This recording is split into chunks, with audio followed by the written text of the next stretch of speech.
Pada kesempatan kali ini saya ingin menjelaskan tentang hidrokarbon pada mata kuliah Telaah Kimia SMA 2. Senyawa hidrokarbon itu merupakan senyawa yang terdiri atas hidrogen dan karbon. Senyawa hidrokarbon ini akan menghasilkan uap air atau H2O dan karbon dioksida yang disebut dengan pembakaran sempurna. Dan pembakaran tidak sempurna, yakni senyawa hidrokarbon akan menghasilkan uap air H2O, karbon dioksida, dan karbon monoksida. Reaksi kimia pada senyawa karbon yang sering kita jumpai dalam kehidupan sehari-hari seperti proses pengelasan dan memasak makanan dengan kompor gas. Pada kesempatan kali ini saya akan menjelaskan tentang hidrokarbon, di mana hidrokarbon ini ada 4 bahasan. Yang pertama, kekhasan atom karbon atau keunikan atom karbon. Yang kedua, penggolongan senyawa hidrokarbon. Yang ketiga, senyawa hidrokarbon mencangkup alkana, alkena, alkuna. Yang keempat yaitu senyawa reaksi hidrokarbon. Untuk yang pertama itu keunikan atom karbon. Atom karbon ini memiliki 4 elektron valensi. Berdasarkan konfigurasi ke-6 elektron yang memiliki atom karbon, didapatkan bahwa elektron valensi yang dimilikinya ialah 4. Nah, untuk mencapai kestabilan, atom ini masih membutuhkan 4 elektron dengan cara berikatan kovalen. Untuk kedua, dapat membentuk rantai karbon. Keadaan atom karbon yang menyebabkan atom karbon dapat membentuk rantai karbon yang panjang dengan ikatan kovalen, baik ikatan kovalen tunggal, rangkap 2, rangkap 3, ataupun siklik. Nah, di sini contoh dari ikatan kovalen tunggal, ikatan kovalen rangkap 2, dan ikatan kovalen rangkap 3. Nah, untuk selanjutnya, pembahasan selanjutnya yaitu penggolongan senyawa hidrokarbon. Untuk penggolongan senyawa hidrokarbon ini dibagi menjadi 3 berdasarkan jumlah atom karbon yang mana terikat pada atom karbon lainnya. Atom karbon ini akan dibedakan menjadi atom karbon primer, atom karbon sekunder, dan atom karbon kuartener. Nah, di mana atom karbon primer itu atom C yang mengikat satu atom C lainnya. Untuk atom C sekunder itu atom C yang mengikat 2 atom C lainnya. Untuk atom C tersier itu atom C mengikat 3 atom C lainnya. Dan untuk atom C kuartener itu atom C yang mengikat 4 atom C lainnya. Untuk selanjutnya yaitu berdasarkan kerangkanya. Berdasarkan kerangkanya, senyawa hidrokarbon ini dibagi menjadi 2, yaitu senyawa hidrokarbon alifatik atau rantai terbuka dan senyawa hidrokarbon siklik atau rantai tertutup.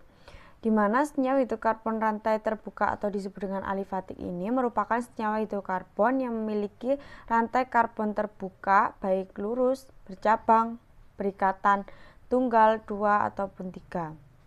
Untuk senyawa hidrokarbon rantai tertutup atau siklik ini dibagi menjadi 2 juga. Senyawa hidrokarbon asiklik merupakan senyawa hidrokarbon dengan rantai tertutup yang mengandung ikatan jenuh atau tidak jenuh. Untuk senyawa hidrokarbon aromatik ini senyawa hidrokarbon dengan rantai tertutup yang membentuk cincin benzena. Untuk selanjutnya, penggolongan senyawa hidrokarbon berdasarkan kejenuhan ikatannya. Hidrokarbon jenuh itu merupakan senyawa hidrokarbon yang atom C-nya mempunyai ikatan tunggal atau tidak mempunyai ikatan rangkap. Seperti contohnya alkana. Untuk pembahasan selanjutnya yaitu senyawa hidrokarbon pada alkana, alkena, alkuna. Berdasarkan susunan atom karbon dalam molekulnya, senyawa karbon terbagi menjadi 2, yakni alifatik dan siklik yang sudah saya singgung di atas ya. Untuk senyawa hidrokarbon alifatik itu merupakan senyawa karbon yang memiliki rantai C terbuka dan kemungkinan rantai C itu bercabang, di mana hidrokarbon alifatik rantai terbuka ini dibedakan menjadi 3, yaitu alkana, alkena, dan alkuna. Untuk alkana itu semua ikatan antar C, ikatan tunggal atau jenuh. Untuk alkena itu mempunyai ikatan rangkap atau tidak jenuh. Untuk alkuna itu mempunyai ikatan rangkap 3 atau tidak jenuh. Untuk pembahasan yang pertama itu alkana. Nah, di sini untuk ciri-ciri alkana sendiri, yaitu semua ikatan alkana adalah kovalen tunggal. Atom karbon itu mempunyai elektron valensi 4, maka dapat berikatan kovalen dengan 4 elektron yang lain. Untuk yang ketiga, atom karbon dapat berikatan dengan atom karbon yang lain membentuk rantai panjang.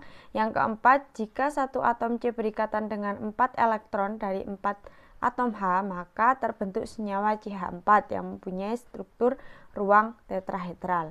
Untuk yang kelima, atom H dapat diganti dengan atom lain atau atom C.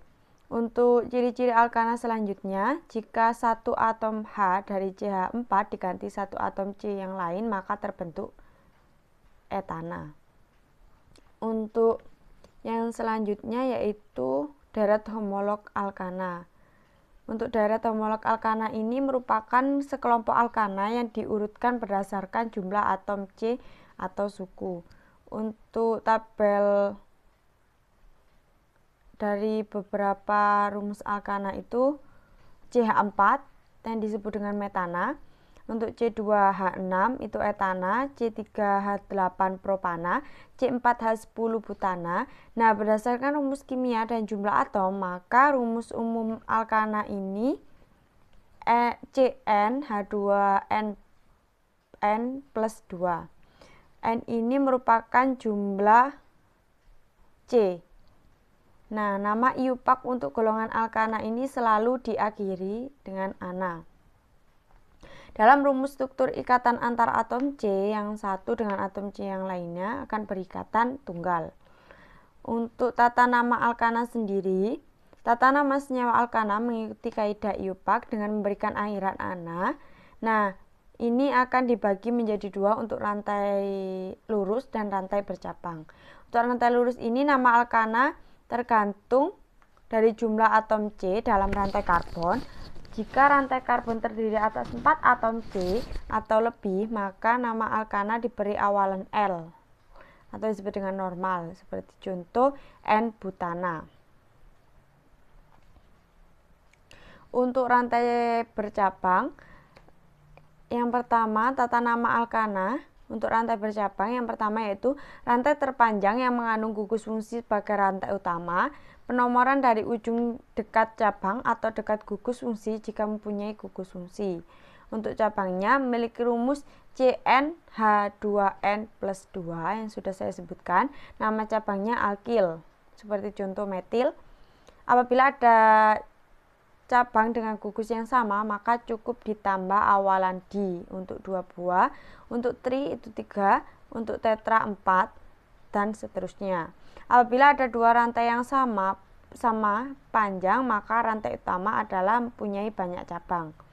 Untuk tata nama selanjutnya, urutan penamaan seperti contoh H3C, CH, CH3. Rantai utama yaitu propana, C3. Untuk nama cabangnya yaitu metil, CH3. Nomor cabangnya yaitu 2. Untuk penamaan yang benar yang ada di atas itu 2 metil propana. Untuk contoh penamaan sesuai IUPAC yaitu 3 metil pentana yang ada di slide ya. Untuk selanjutnya hubungan titik didih dengan massa molekul relatif alkana. Nah, di sini pada hubungan titik didih dengan massa molekul relatif alkana, semakin besar MR senyawa hidrokarbon, harga titik didih dan titik lelehnya juga semakin besar. Senyawa hidrokarbon yang bercabang memiliki titik didih yang lebih rendah daripada rantai lurus. Untuk rumus molekulnya itu sama. Untuk selanjutnya kita masuk pada alkena. Untuk ciri-ciri alkena sendiri yaitu alkena itu merupakan hidrokarbon yang mempunyai ikatan rangkap, disebut dengan hidrokarbon tidak jenuh. Alkena mudah mudah berikatan dengan unsur lain karena mempunyai ikatan rangkap, seperti contoh alkena plus H2 akan menjadi alkana. Rumus umum alkena yaitu CnH2n. Untuk yang tadi alkana itu CnH2n plus 2 ya. Untuk sekarang CnH2n. Nah, di sini tata nama alkena untuk rantai lurus. Yang pertama, ikatan yang hanya mempunyai satu isomer. Misalnya etana atau propena. Ikatan yang mempunyai lebih dari satu isomer, dimulai dari C4, dituliskan letak ikatan rangkap dari ujung terdekat. Untuk selanjutnya yaitu untuk rantai bercabang. Untuk rantai utama merupakan C terpanjang yang mengandung ikatan rangkap atau ikatan rangkap tidak boleh sebagai cabang. Penomoran dimulai dari ujung terdekat ikatan rangkap atau bukan berdasarkan letak cabang. Nama cabang seperti pada ikatan bercabang. Nah, di mana urutan pemberian nama, nomor cabang, nama cabang, nomor ikatan rangkap, rantai utama. Untuk selanjutnya yaitu alkuna. Untuk ciri-ciri alkuna sendiri, alkuna merupakan karbon yang punya ikatan ganda 3 termasuk hidrokarbon tidak jenuh atau merupakan ikatan rangkap 3. Alkuna ini karena mempunyai ikatan ganda 3, maka alkuna mudah membentuk ikatan dengan atom lain. Molekul alkuna dapat berikatan dengan molekul lain menjadi yang lebih panjang. Berdasarkan rumus kimia dan jumlah atom C, maka rumus umum alkuna yaitu CnH2n-2.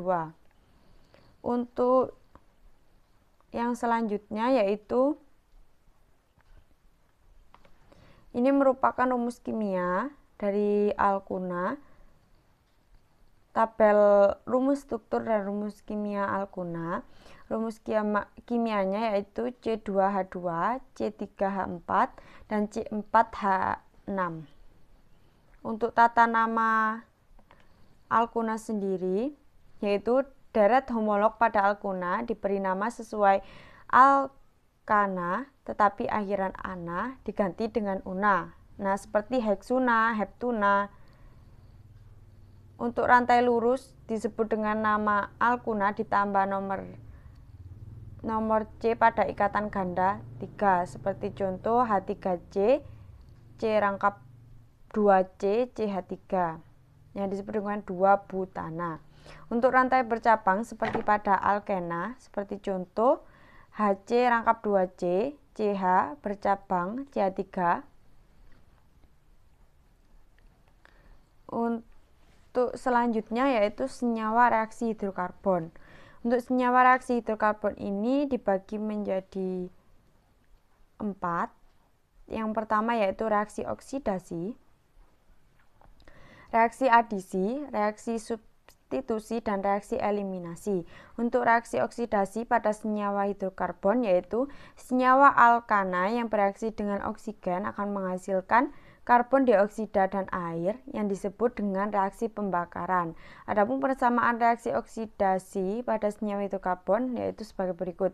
CH4 fasenya gas tambah O2 akan menghasilkan CO2 tambah H2O.